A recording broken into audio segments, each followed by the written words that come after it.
Greetings to each and every single one of my kinfolk. It just so happens to be IBM Woody Woo, proud representative of the highest order, here with the two members of the sensational new group. Is it PRØM? Should I ask how to pronounce it? It's the first time that anyone's ever said it aloud, so you have an opportunity here to define us for the ages. I feel like it's vague. It's Norwegian or wherever that letter comes from. It's probably like Scandinavian. I don't know what sound that letter makes. Like, does it make us? It must make a different sound, but I'm ignorant to the sound it makes.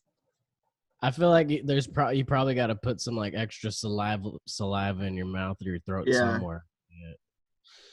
Yeah, I mean, it really is. I've found that speaking in general is all about moving the saliva to different parts of your mouth. I may be alone in this. All right, so I just looked it up, George. Okay. It sounds like the U in the word burn. So, PRØM. I want to say it like that. Yeah, just drop off. It's like Stewie Griffin saying prom. Yeah, exactly. Oh, you get it, prom.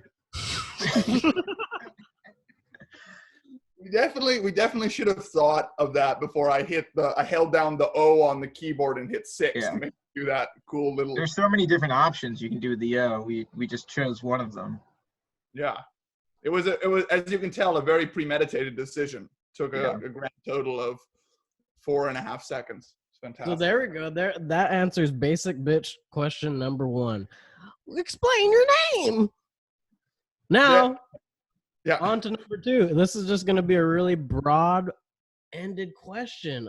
How are you guys doing in quarantine? I'm doing fine, as you can see by my background. I'm just surrounded by puppies. But actually, our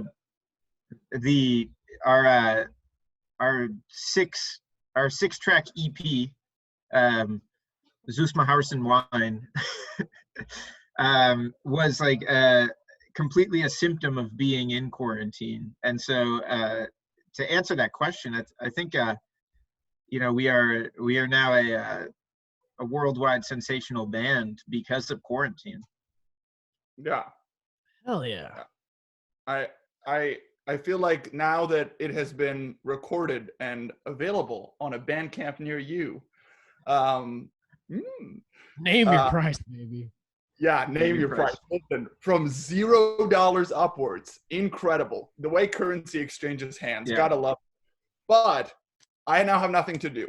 I have to, eat, do my job, all the other things. But now that it's over, I guess we just have to make another one.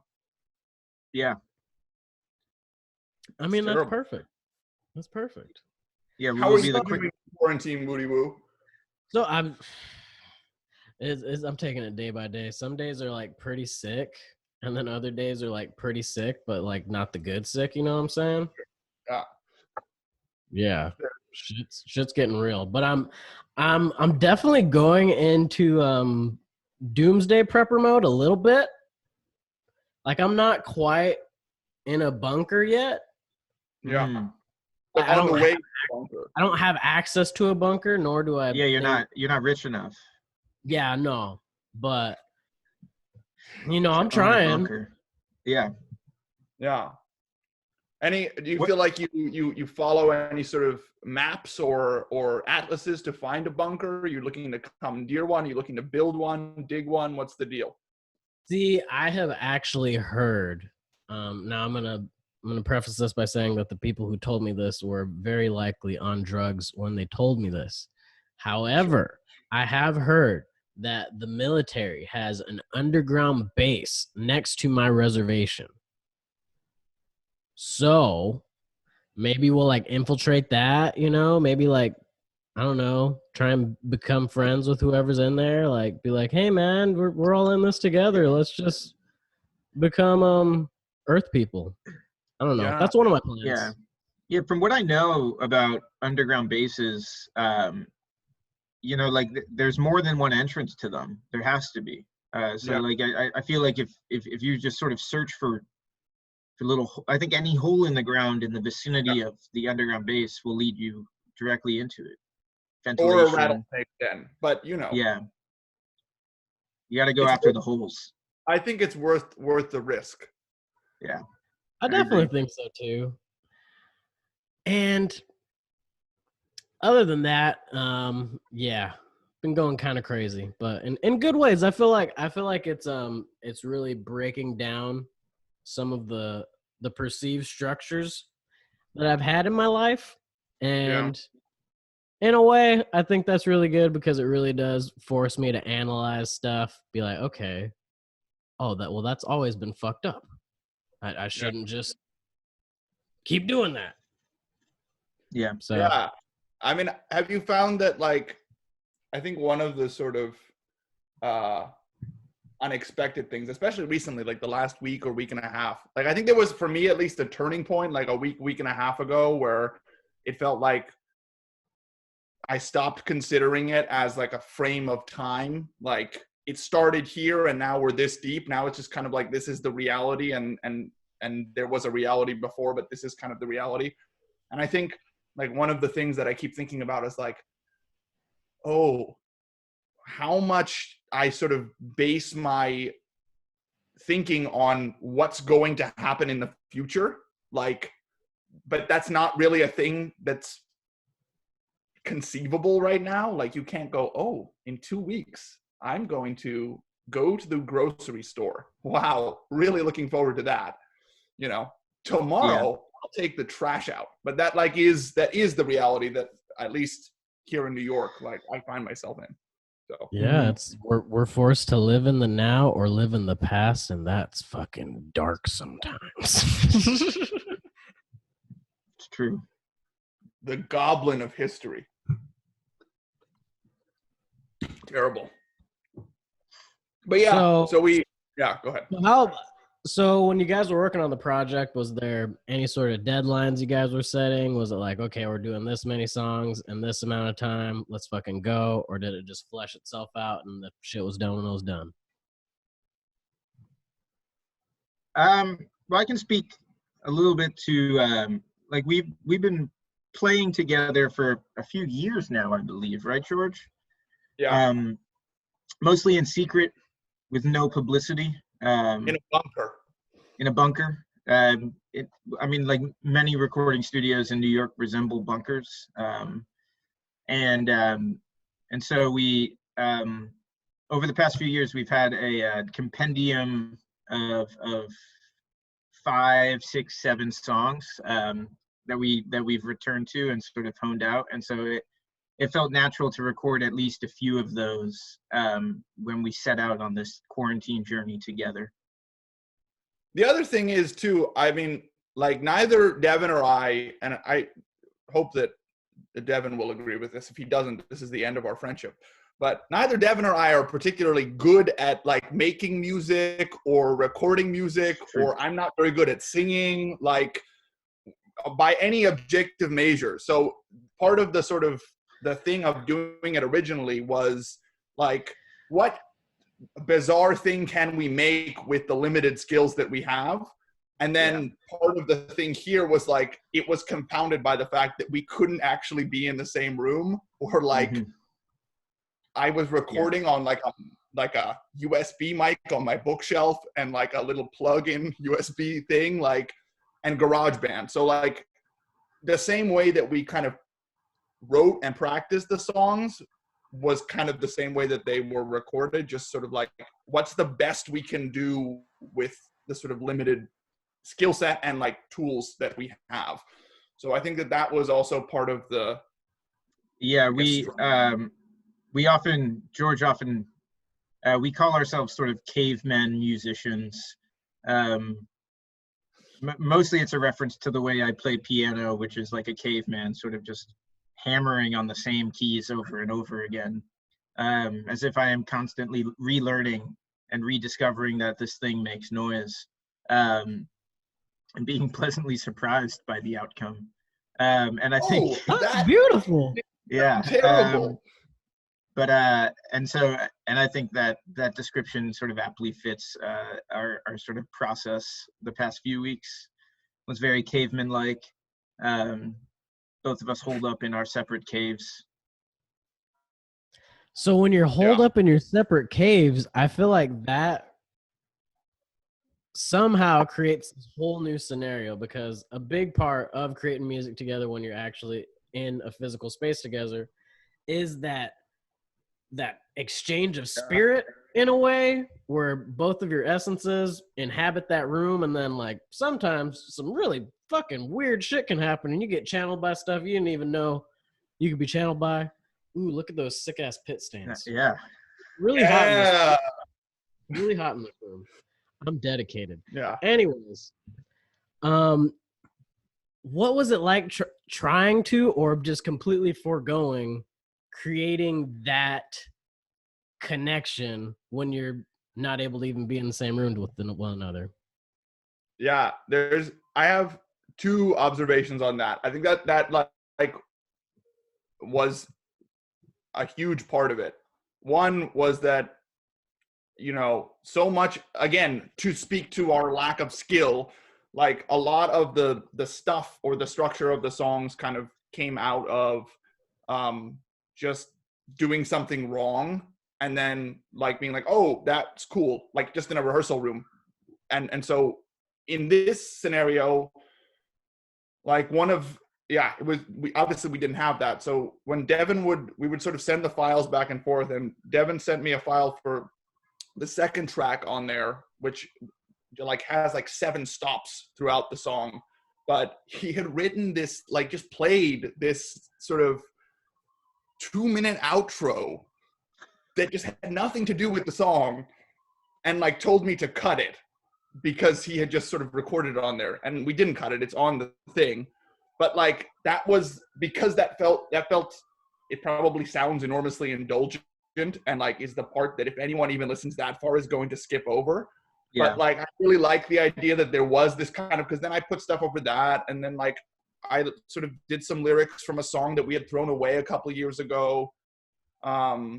So there was like places in the kind of file exchange where where you could kind of do, I guess, a little bit of improv or be surprised a little bit. But yeah, I mean, it is a shame that like that's the way, I guess.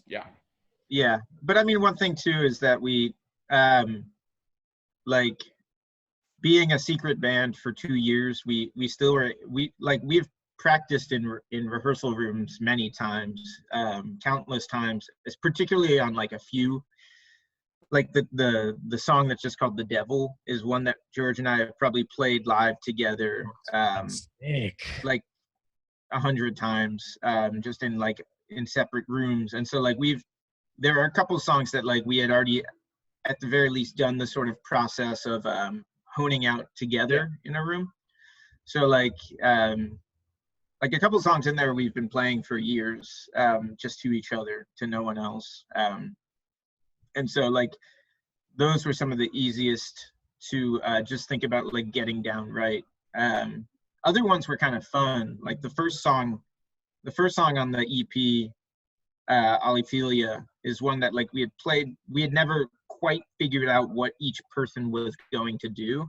So like I had a lot of fun when George sent me like his guitar part over it, and then it was just like I spent a day just sort of figuring out what sort of caveman piano things I could do over it, which is I would argue the most caveman piano of all of the songs, because I played the same 3 notes over and over again. Very slowly, just absurdly slowly. If you haven't gathered yet, Woody Woo, it's an incredibly technical band, deeply technical. See, and there's something about that technicality that I really think makes the music sound like you. Like, of course, I know you, George, so your voice is very familiar to me. Yeah. But it's also a voice that I don't hear too often. So when I hear you singing on a song, I'm like, I've never heard anybody who sings like this. And it might not necessarily be like the best technical singing, but it sounds like you. And Devin, your keyboard playing really fucking fills up the spaces. It really I feel like you're really imaginative, and you're the type of person that will be able to create like a fucking cartoon or some shit like that. Thank you. I can't draw for shit, but I feel like as far as having the ability to like kind of create a world, like the songs, they feel like they sit in a certain like realm, kind of like there's similarities to them all, and it really does just feel like it sits in one place. And I think you guys did a fucking good job. I like that shit. I think you guys put yourself in the throat. That idea of like being in a realm is like the highest compliment, and I mean that very sincerely, because that's like, I think not the one thing, but one of the things that like we really we just wanted. I don't know, Devin said something really good about that the other day. Maybe you can speak that. But the thing about it, I think it's awesome to hear that comes across like it's like they fit in this space, because that's something that we were thinking about, I think. What did I say? The thing about the wandering trees, that whole thing. Oh yeah. Yeah, I said that this was music for people who I believe I said who one of the things I said was people who like wandering trees that sort of wander. You know what I was thinking of in my head? I was thinking, I just watched that movie. Have you seen Rango, that animated movie? The Johnny Depp one? Yeah, the Johnny Depp one. And I had there's this scene in that movie where these cacti just start walking. And it's so beautiful. They're searching for water. So that's what I was thinking of.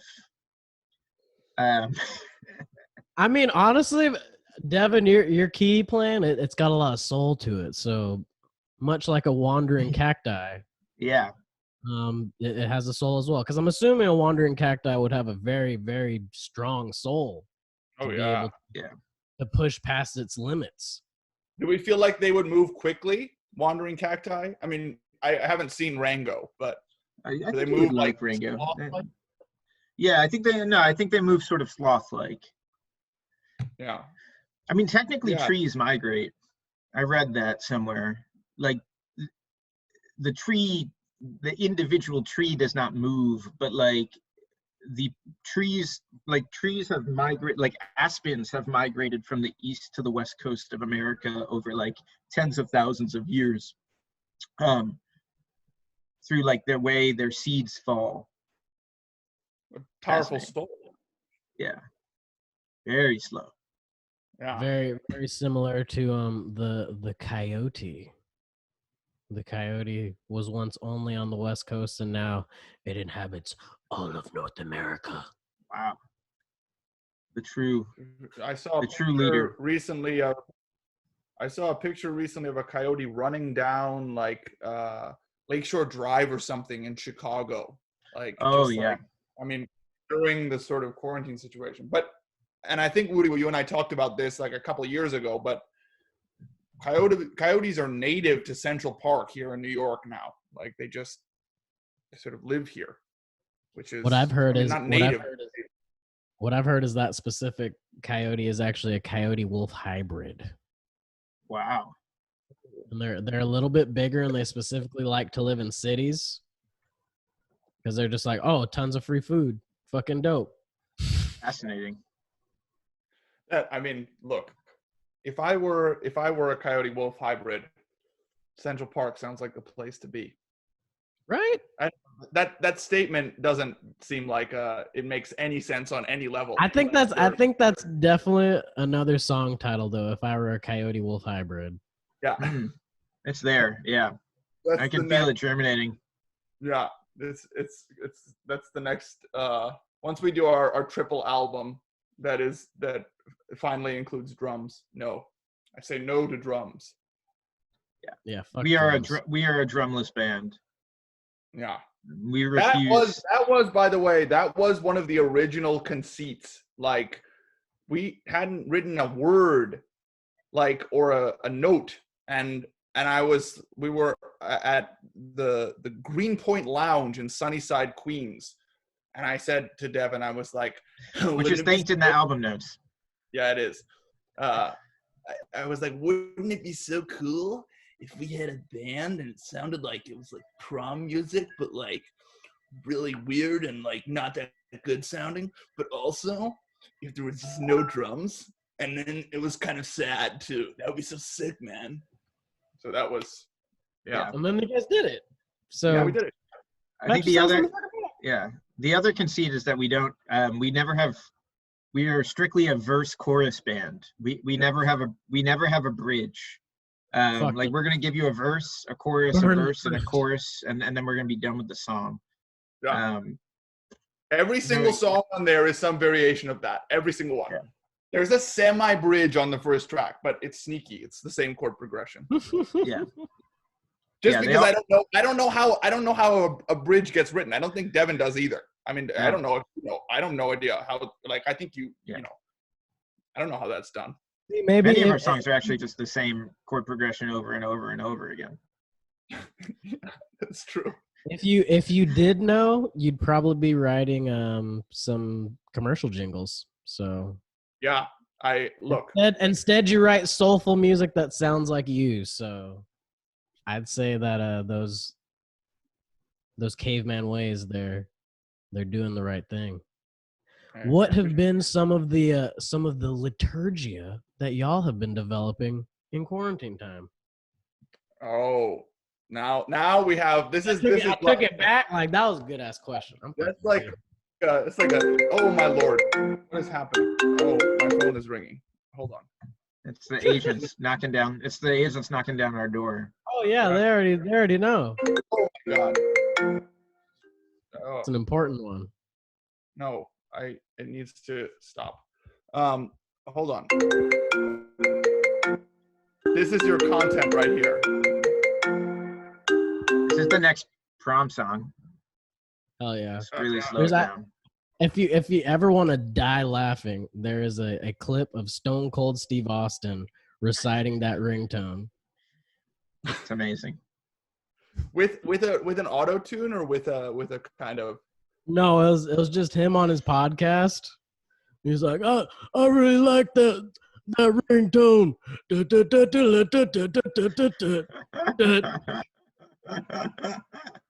Incredible. I mean, really, like, look, that sounds like a bridge to me if I've ever heard one. I feel like it's super proggy, man. Yeah, like very proggy. Imagine, like, it's just like that's the whole song. There's some song I heard recently that used not that necessarily, but some like old Nokia ringtone as a sample. And for one bar, I was like, that sounds amazing. That's such a great idea. And then about 30 seconds into the song, I was like, this is a terrible thing. Yeah. I can't listen to this thing anymore. Well, I mean, like, a ringtone is a sort of special thing because it has to at once be catchy and also sort of demand that you make it stop happening. Like, it wants you both to hear it and answer the phone. Yeah. I used to have Fault and Fracture by Converge as my ringtone. Oh my god. Jesus. It was so dope. That feels like the sort of thing in a subway shop, like a subway, not a subway shop, just a subway, that like would really sort of hit the spot. Like if you were, in the middle of ordering like an Italian urban cheese turkey sandwich, and all of a sudden, Converge came on. Yeah. Do you remember when people would have not the ringtones, but the thing that when you called them, it would say like, it would like choose a song, like it would say like, you just called Kevin, Kevin's song is, and then it would like play the song while you waited for him to pick up the phone. Rudy, do you remember our friend in high school who had the second Fall Out Boy, or I don't know if it was the second Fall Out Boy album? All's golden in the sky, all's golden when the day met the night, summer. Wow. No, I don't remember that. Terrible. Who was it? It was Miguel. Miguel had that ringback tone. Oh, he did? See, that's like one of my best. Oh, the ringback. Yeah, that's what it was called. Bad. Ringback. Oh, his ringback. I always called him on his landline. Okay. To avoid that, you've been not to avoid that. That's just what I normally called. Okay. All right. So you missed out on a whole, period of music, a whole era of one verse of Fall Out Boy that you could have been enjoying. I sat in Miguel's car plenty of time. I began to call the music that he listened to Miguel music. I would sit there and like hear a song and be like, and this is when I'm deep into just being like thrash metal Brian. Like I don't give a fuck about anything else. And it's like, oh god, this sounds like Miguel music. But see, it used to be annoying, but now it's a very warming thing because it reminds me of my friend that I love. But now, as you've established in your Golden Gray Baked Listening, check out the episode of Highest Order, Golden Gray Baked Listening, a classic episode. One of the finest pieces of music journalism on the internet. The claim that Baroness is essentially just an emo band. So Miguel music. Exactly. There it is. It all comes. But anyways, y'all didn't answer my liturgia question. Oh no, we can answer the question. Yeah. Really good question. Let's answer. It was a great question. Let's answer it. The types of liturgia that I have been practicing, I have been burning the dregs of my bundle of white sage that I have had for too long. It's now like the stem of the sage, the tip of like a leaf that I find in the thing, and the odor is kind of like the odor of water that was left in a jug of vegetables for like several weeks. Wow. But it feels like at least there's something happening there. What else have I been doing? That's beautiful because we're in the exact same situation. I'm just like clinging to my bit of prayers that I have. Yeah. No, that's but at least we're trying. It's all we can do. I've not burned any sage, sadly. I don't have any. That's because you have the bandana, and it's all going to be okay. The bandana is part of my liturgia, as is I've told George I've gotten into. Well, now I've been doing yoga, but there was a couple weeks where I got very into these workout videos that were run by this guy named Fraser. He's extremely well built man. And there's this 20-minute workout video where every 30 seconds you do a new activity, and it's unbelievably brutal. And I found myself like utterly incapacitated at many moments inside the video, particularly when he does this one exercise called the knee jump, where he's on his knees like he's kneeling, and then somehow he jumps from that position to standing upright. And it's impossible. Meg and I have tried it. Meg is better at it than I. I don't know if it requires like an absurd amount of strength, or if it requires like some sort of belief in another being that sort of will carry you from this alternate plane, from one plane to another. I mean, it like one of these moves, like I mean, you can try it later. Like go from kneeling to like it seems. And for the viewers at home, Devin Kelly endorses this message. Yeah, Go I endorse just doing that constantly. Until you fucking die. Yeah, until you die. The first time I saw it, like it was one of the first times I think I've ever like utterly disbelieved something in front of me, like its claim to reality. So I was doing that. George knows I've been one of the many people that have gotten into sourdough bread making. To some success. So I feed my starter every day, which is definitely an example, a sort of ritualistic I have not thing. done that. I think I ruined my sourdough, George. Yeah, no, I'm sorry. it's okay.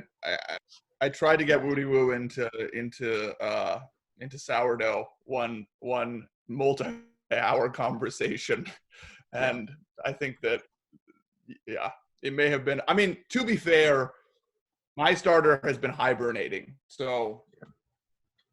What does that I even haven't mean? felt the. I would show you mine. In the fridge. Yeah, mine I have yet to put in the fridge because I've been feeding it. I feed it every day, and it's now like this. Yeah, it is becoming sour. Like my last bread I made, which I made yesterday, actually like finally had that sort of sourness of taste to it. So there's pride there. It's the only thing.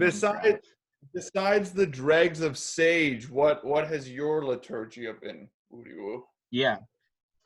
I have literally set up like this super intense morning ritual where I haven't been doing it every day, but I go outside, I sit, I have my sage there. I got a fucking rock from it's a piece of quartz that comes from a monument in Big Bear, California, known as the Eye of God.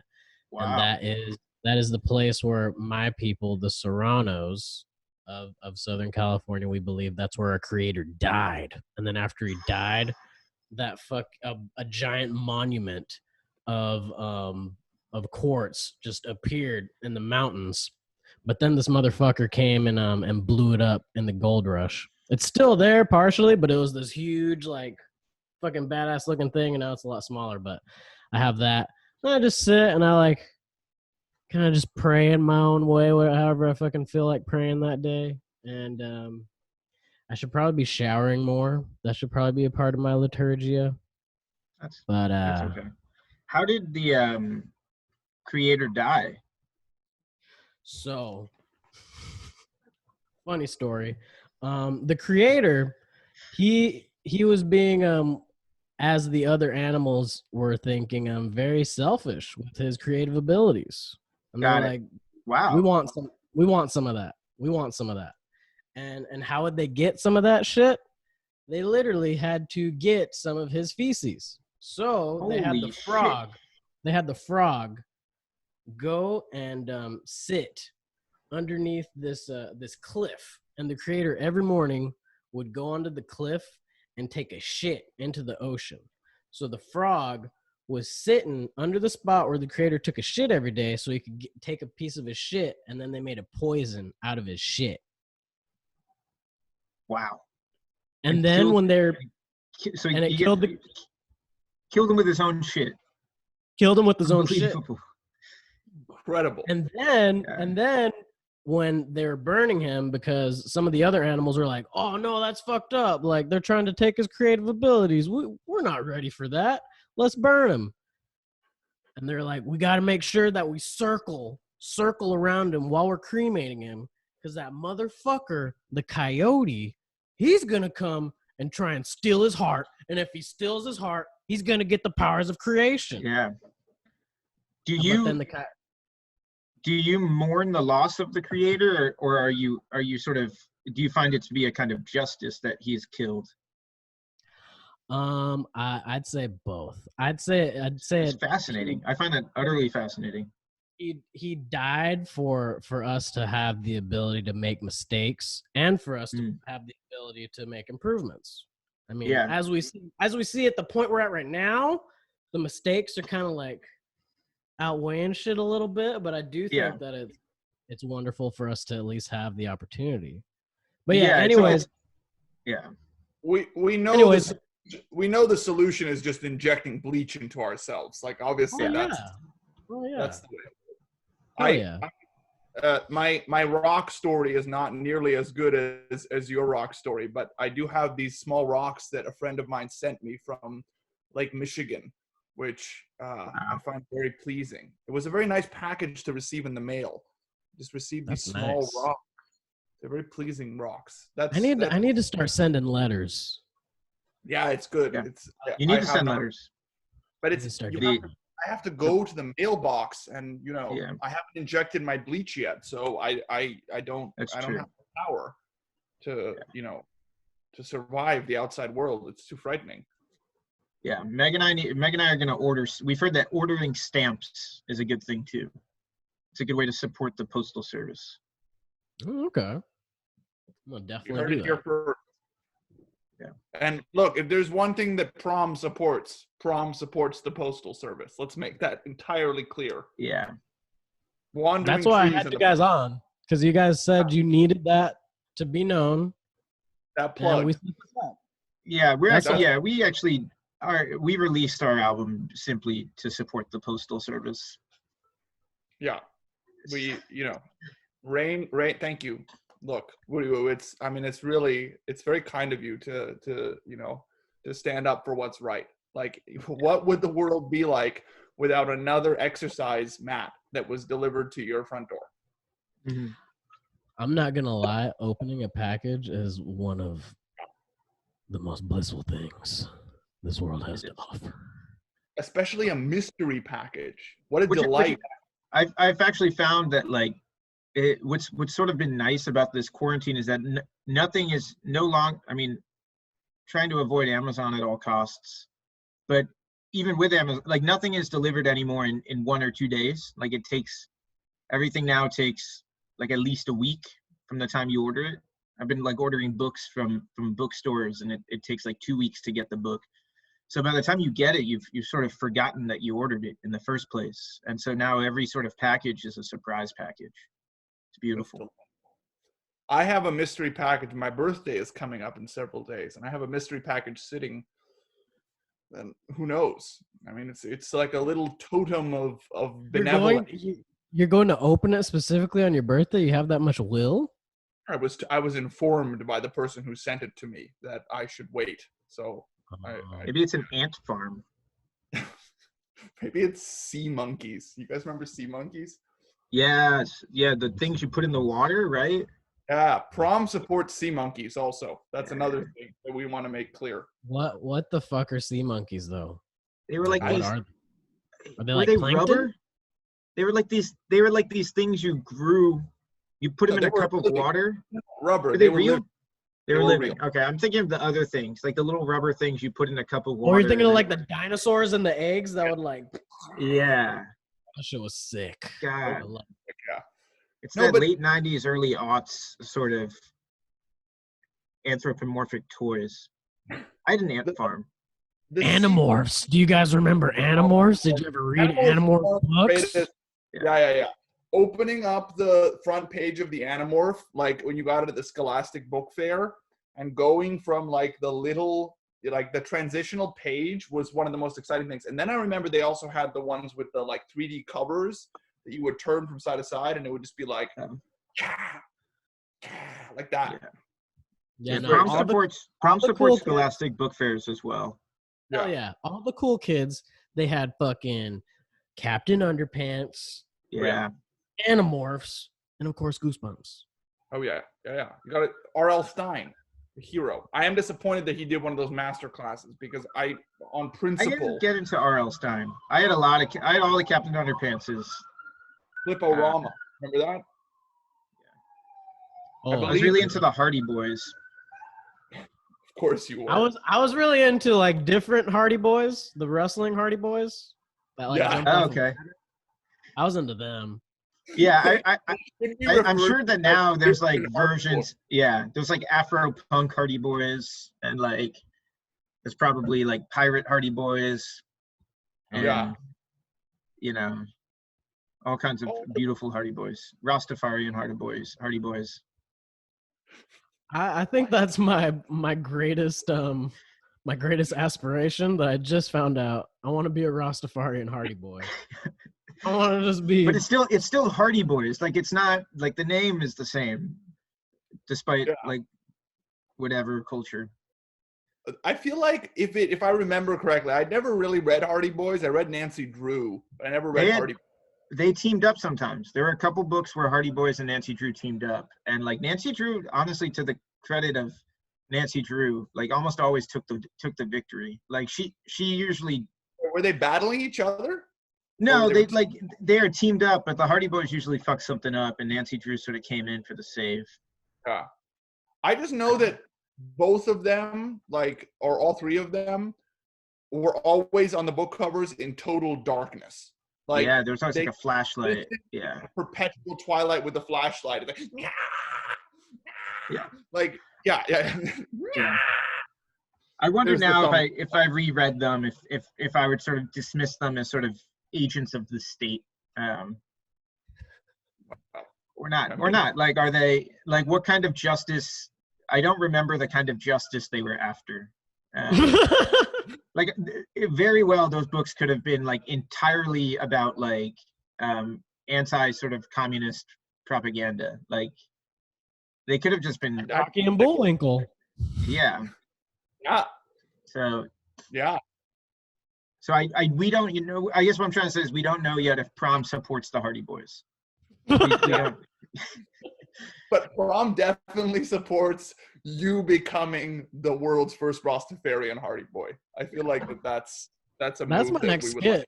That's my next skit. It's just you with a flashlight in your bathroom going like that. What's that, man? That'll be it. Yeah, that's right. It seems like I think the future is bright, really, for all of us. I hope the future is bright. Now, honestly, do you guys think the future is bright? Let's cut to it. No. No. But like, when was the future ever bright? But no, I don't know if the future is bright so much as that, like, I think what I'm sort of weighing is whether or not the future will be responsive or not. Like, there's certainly a future. I think history tells us that the future will almost certainly, to some degree, acknowledge what is made necessary by this crisis, but in many ways will fail to sort of account or change in all the ways it needs to. So like, I think the future will sort of carry on, and will continue to neglect what it has sort of neglected. I don't know how hopeful I am. Yeah. Yeah, I mean, I think that it's hard to, again, to go back to what I said way earlier, it's hard to sort of conceptualize a future. Like, obviously, that is an important thing to be doing, at least I think, to try and like see what is ahead, because I think, without that, then it just becomes administered and mandated what it is ahead. Like, well, next week you'll be inside, or the week, but yeah, I find it very hard to like concretely say, ooh, well, this is what it's going to look like. But I'm not optimistic. Yeah. Are you optimistic? Yeah. I'd say there's just mostly fear. If I'm gonna be honest. That's the main thing. Fear and just like, oh no. Yeah. I don't know what's gonna happen. Yeah. Which I think that there's always been a perpetual state of that, because we live on a fucking rock in space. Like, crazy shit could happen anytime. And a part of me feels like it's been healthy to really submit to that feeling, and to really just sit in it and try and figure out what it means and where I go from being in that state. Because I mean, what you guys did was kind of see like, okay, I'm in this terrified state. I have a good friend who I've made art with. Let's fucking make art. Like, we're scared, but let's make art. Like, that's what we can do. And I've definitely been making art. I've been flexing that creativity in a way that almost feels like it's like, let's do this just in case I'm not able to do this in the same way anymore. Yeah. Do you find like how do you find the process of like painting or whatever you're making? Like, do you find that the actual engagement with it is different? And I guess the reason I ask that is one of the, to go back to the idea of like recording this thing, one of the things that like was kind of nice about this, as much as it happened during a really shitty, like a horrific sort of world historical event, is that I don't think either Devin or I were really interested in like anything besides the sort of act of making the thing. Like, it just was like, okay, well, we're just going to make this thing. But I have found, like, for myself, like when I'm writing, which is like normally the way I engaged with art, I find I can't do it right now. Like, I'm not able to access that thing. But like, because this was like kind of playing with stuff and like doing stuff that I don't know how to do, like GarageBand. I mean, not that I don't know how to do it, but you know what I mean? Like, you have to learn how to like, well, you put that compressor on and you do this and it makes that sound. Something about the like playing and like figuring out how Devin's thing is going to go here and what do I do in response, I can do, but like making in terms of, I don't know. Does that make sense? I don't know. I'm curious with I know painting and what you stuff. mean. I know what you mean, because honestly, I haven't been in a space where I'm able to make anything really new. It's all been only tweaking pieces that I already have and doing little extra touch-ups that I was meaning to do anyways. And I'd say the main thing that's changed is, I mean, I feel like that's an essential change, that I don't feel like I'm in a space where I can really make anything new right now. Yeah. But the fact that the main change, I guess, looking at that process, would be that the impetus to do it is really changing, because there's times where it's just like, man, I need to at least try to do something. Yeah. Because if I mean, of course, with like the actual physical act of making art, like physical art, it's a practice that you do need to keep sharp on, even if it's not necessarily going to be something that is worth looking at, I guess. So I still have that mindset to practice, but I definitely haven't been practicing as much. And there's this weird feeling that, like I was saying before, it might be the last time I'm able to really do it in this way. But I don't know. It's weird. It's weird. It's I hard. feel I get where you're coming from, where, because with writing poetry, for you, that is in a lot of ways what your career trajectory is. So I feel like doing something, exactly, but doing something that has so much weight under it, while it's also a creative endeavor, I could see how, like, for me too, with painting, like, it doesn't feel the same right now, and it is much more fun to noodle around on guitar, or to go get into gardening and like fuck up a few seedlings and like try and see what works. Like, I've started composting. I've definitely been able to be more in the moment and feel more happiness while doing that. I'm gonna be honest, like, going and painting right now doesn't feel very happy. Yeah. I don't. Devin, how has it been for you in terms of like? I agree. Like, writing, I've been trying to. I have to force myself to sort of sit down to write, but it doesn't feel like you're accessing the same sort of wavelength that you access in another prior to this. And and it also like doesn't feel as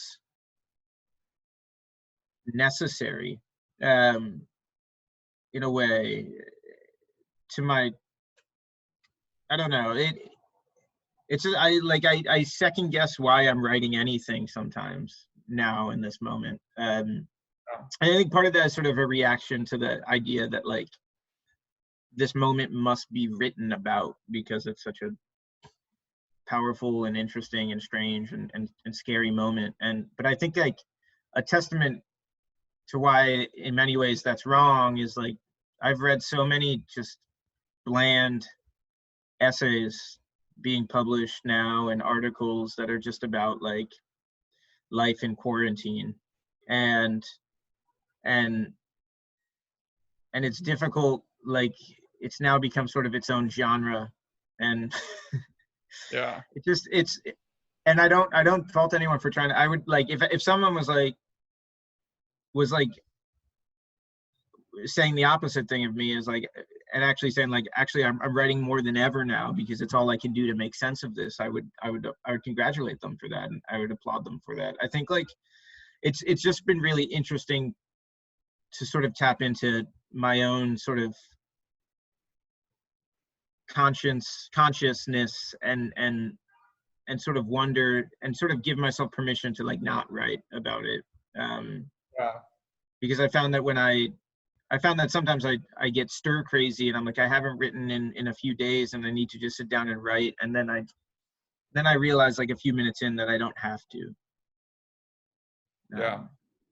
I think that, I don't know how it is for you, Devin, but I think part of the like noodling thing I was talking about is not to, I think you're saying like giving permission. I think one of the cool things, or the maybe positive, I don't like the word positive, but the kind of the side effects of this is like, I think we were able to be kind of serious about something that we both know that we're not, as I keep saying, like not to self-deprecate us, but that we're not like doing all the time or not really that good at, and like to take that kind of take that seriously. And like, I think we both spent like far too much time probably making this little thing, but I think we're both proud of the thing, despite its maybe technical shortcomings. And I for that reason is that like it gives you permission to be like, this is not the normal thing that I do, but like because I don't feel like I have access to that other thing right now, I can kind of put my energy into, you know, art or singing or whatever, which I don't know if I've ever had that experience before on like in this way, and that's felt good.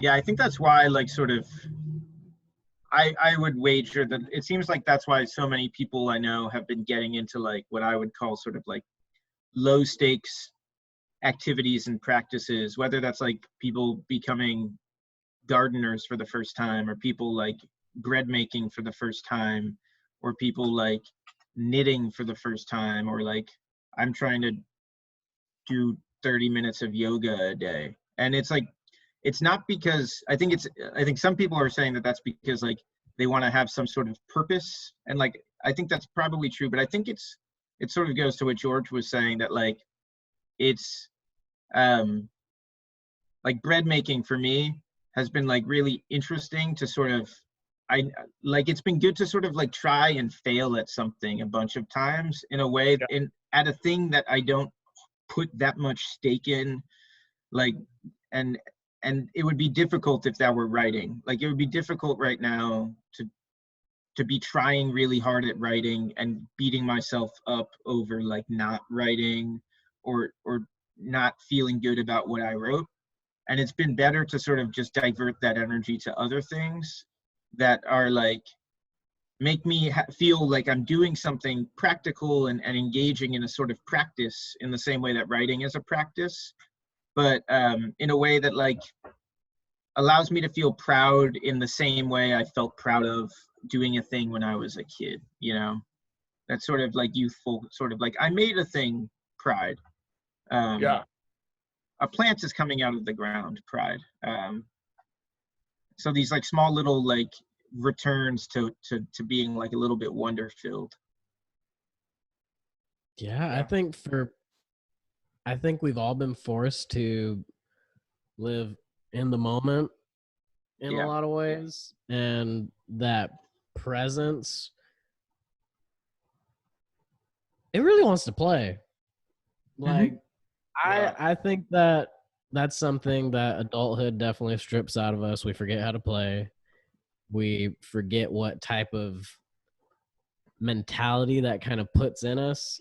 And like every part of me wants to fucking like go play tag or something right now. If I'm being honest, like I want to play with people. I want to be able to explore things in that way, like you're saying, where it's like that childlike wonder, and it kind of just makes you have a thirst for life again, because I mean we're all fucking stuck inside. So yeah, you can wear a bandana on your head.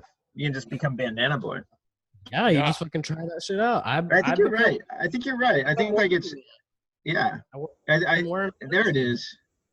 I think that's a really apt sort of powerful distinction. Is I think like the people I know who are sort of like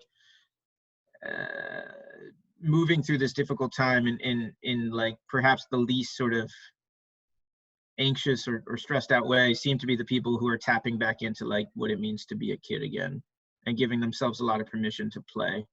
But you're right. I would love to go play tag right now. I like how you guys picked the like ultimate playground sport that involves human contact. Yeah, like tag. There's definitely something underneath the conscious, like in the subconscious, that just demands tag be played right now.